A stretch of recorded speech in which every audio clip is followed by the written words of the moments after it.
नमस्कार विद्यार्थी मित्रों, कक्षा 8 विषय हिंदी व्याकरण। आज का हमारा टॉपिक है व्याकरण में गद्य समीक्षा। तो मित्रों, गद्य समीक्षा यानी पैराग्राफ, पाठ का एक पैराग्राफ होता है। तो वो पैराग्राफ अनपठित होता है, यानी कि वो हमारे पाठ में से नहीं होता है, बाहर का पैराग्राफ होता है। तो उसकी हमें समीक्षा करनी है। तो गद्य में मित्रों 4 या 5 प्रश्न होते हैं और इसी तरह से परीक्षा में हमें गुण मिलते हैं। तो गद्य समीक्षा में अच्छे अंक पाने के लिए सर्वप्रथम हमें परिच्छेद को, अभिप्राय या मुख्य विचार को अच्छी तरह से समझ लेना चाहिए। फिर अपने शब्दों में, अपनी भाषा में उन प्रश्नों के उत्तर लिखने चाहिए। जो विद्यार्थी मूल परिच्छेद के 2-4 पंक्तियां ज्यों की त्यों उत्तर के रूप में लिख देता है तो उसे उत्तीर्ण अंक नहीं मिलते। तो मित्रों, कई विद्यार्थी ऐसा करते हैं कि 2-2 पैराग्राफ में से 2-2 लाइनों लिख देते हैं। तो ऐसा नहीं होता है। अपनी भाषा में हमें लिखना चाहिए प्रश्नों के उत्तर। पैराग्राफ में से ऐसे नहीं लिख देने चाहिए। प्रश्नों के उत्तर देने से पहले पूरे परिच्छेद को हमें 1-2 बार ध्यानपूर्वक पढ़ लेना चाहिए। अगर किसी शब्द का अर्थ मालूम न हो तो संदर्भ देखकर उसे समझने की कोशिश करनी चाहिए। प्रश्नों को ध्यान में रखकर परिच्छेद को पढ़िए, उनके उत्तर खोजने की कोशिश कीजिए। यह कोई जरूरी नहीं कि प्रथम प्रश्न का उत्तर परिच्छेद के प्रारंभ में ही हो और अंतिम प्रश्न का उत्तर अंत में ही हो। मतलब यह है कि प्रश्नों के उत्तर पूरे परिच्छेद में कहीं भी हो सकता है। इसलिए प्रत्येक प्रश्न के उत्तर की हमें एक कच्ची रूपरेखा तैयार करनी चाहिए और लिखते जाना चाहिए। उसके आधार पर ही हमें उत्तर लिखने चाहिए।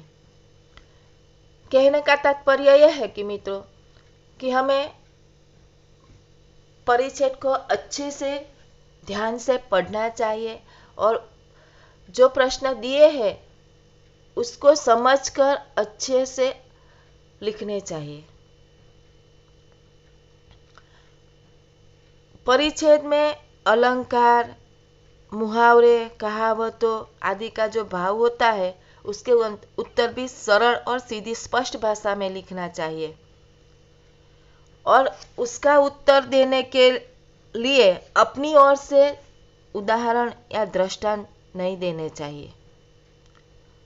हमारे पास में से हमें कुछ नहीं देना चाहिए। पैराग्राफ में से ही सरल भाषा में हमें उसको खोजना चाहिए। कहीं भी अपनी ओर से कुछ भी नहीं लिखना चाहिए। जितना उत्तर देना है उतना ही लिखना है, बड़ा चौड़ा नहीं लिखना। कई विद्यार्थी 1-2 वाक्य में प्रश्न देने की बजाय लंबा चौड़ा 3-4 वाक्यों में प्रश्न दे देते हैं, 3-4 लाइन में। तो ऐसा नहीं करना है। जितना उत्तर मांगा है उतना ही देना है, बड़ा लंबा नहीं देना है। आपको पूरे परिच्छेद को ध्यान से पढ़कर उसे एक उचित शीर्षक देना पड़ता है और उचित शीर्षक देते समय परिच्छेद का ध्यान में रख के ही देना पड़ता है। मुख्य विचार, परिच्छेद का मुख्य विचार समझकर उसके अनुरूप शीर्षक देना चाहिए। सही वर्तनी लिखनी चाहिए, योग्य विराम चिन्ह भी करने चाहिए। तो मित्रों, इस तरह हमें गद्य समीक्षा करके समय इतनी बातों का ध्यान रखना चाहिए। अब मैं एक उदाहरण के तरीके पे गद्य जो लिखा है वो आपको सुनाती हूँ और उसके प्रश्न भी, उत्तर भी।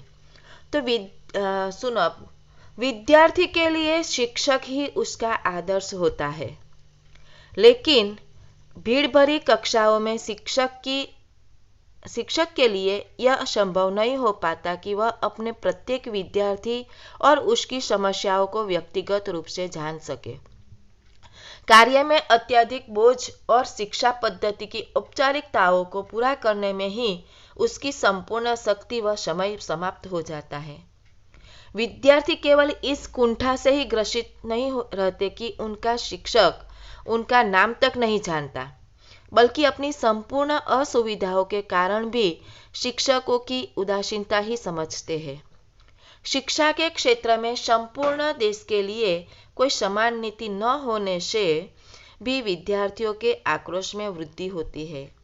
वर्तमान शिक्षा नौकरशाही बाबू तैयार करती है, लेकिन तब अपनी आयु का आधा भाग डिग्री प्राप्त करने के पश्चात दर दर भटकने के बाद भी उसे कहीं रोजगार प्राप्त नहीं होता, तो वह उग्र रूप धारण कर लेता है। ये हमारा परिच्छेद है। और उसके प्रश्न अब प्रश्न 1, शिक्षक विद्यार्थी की ओर व्यक्तिगत रूप से क्यों ध्यान नहीं दे पाता? दूसरा प्रश्न, डिग्री प्राप्त विद्यार्थी आज उग्र रूप क्यों धारण कर लेता है? तीसरा प्रश्न, वर्तमान शिक्षा की क्या नीति है? चौथा प्रश्न, इस परिच्छेद के लिए एक उचित शीर्षक दीजिए। तो मित्रों, उनका अब मैं आपको जवाब दिखाती हूँ, सुनाती हूँ। पहला प्रश्न हमारा, शिक्षक विद्यार्थी की ओर व्यक्तिगत रूप से क्यों ध्यान नहीं दे पाता? तो परिचय से ही हमें मिलेगा वो। तो शिक्षक विद्यार्थी की ओर व्यक्तिगत रूप से ध्यान नहीं दे पाता क्योंकि कक्षा में विद्यार्थियों की भीड़ रहती है। क्लासों में कई सारे विद्यार्थियों बैठे होते हुए तो भीड़ के बजाय वो ध्यान नहीं दे सकता। अब दूसरा प्रश्न है, डिग्री प्राप्त विद्यार्थी आज उग्र रूप क्यों धारण कर लेता है? तो उसका उत्तर भी, डिग्री प्राप्त विद्यार्थी को आज कहीं नौकरी या रोजगार नहीं मिलता तो वह उग्र रूप धारण कर लेता है। देखा ना मित्रों, दूसरा प्रश्न जिसका उत्तर हमें लास्ट में मिलता है, दूसरी लाइन में, तीसरी लाइन में नहीं है। तो इस तरह प्रश्नों के उत्तर लाइन में क्रम में आते हैं, ऐसा नहीं है। तीसरा प्रश्न, वर्तमान शिक्षा की क्या नीति है? तो उसका उत्तर, संपूर्ण देश के लिए वर्तमान शिक्षा की समान नीति नहीं है, वह केवल नौकरशाही बाबू तैयार करती है। वर्तमान शिक्षा सिर्फ नौकरशाही बाबू ही तैयार करती है। अब चौथा प्रश्न, इस परिच्छेद के लिए एक उचित शीर्षक दीजिए। तो मित्रों, यही एक महत्व बाबत है कि पूरे परिच्छेद में से हमें कौन सी बात ज्यादा सुनने को मिलती है, बार बार पढ़ने को मिलती है, तो वो बाबत को हमें ध्यान से देखना चाहिए, समझना चाहिए और उसके बाद ही उसका शीर्षक देना है।